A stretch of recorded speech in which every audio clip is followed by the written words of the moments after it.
So this is we used to calculate the beams with 7 forces. Press that and then you put the forces that are in the beam that is required there, and then you put the distance in between the beams,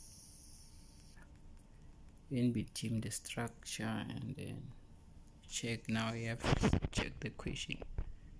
So this is the equation that you are required to calculate the forces acting on the beam. Left and right show upwards and downwards balance force, draw indicating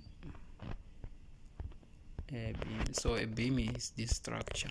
So these are the forces on the beam. All these forces are acting on the beam, and then the right and the left support. This can be a I-beam, H-beam, depending. So this is the distance between the forces that act on the structure. So it can be a building, and then this is the load that is placed between here. So we are looking for this, how much can this support and how much can this support, and then the left beam from the equation. So this is how you calculate, taking the anti-clockwise and the clockwise direction, and then you put the force and the distance in between.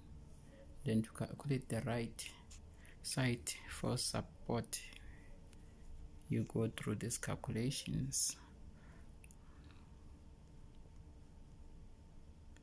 and then the left side, this is taking the moment about R anti-clockwise or the clockwise direction, and then you calculate all the forces on the clockwise and all the forces on the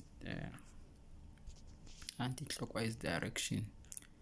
Then when you are done, so the structure, this is the structure. So this is the forces that are in the top of the beams, the distances between the forces on the beam and the right and the left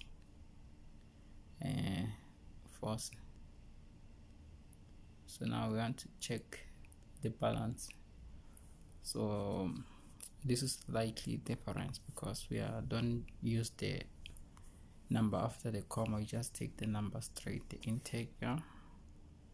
So that's why it's like this, supposed to be 18, 18, 20, 20. So there's a calculation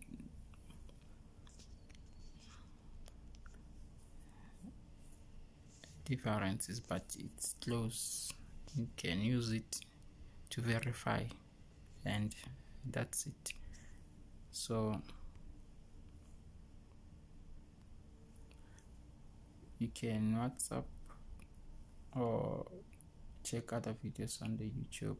So if you want more videos, you can check here. Another apps you can WhatsApp here, and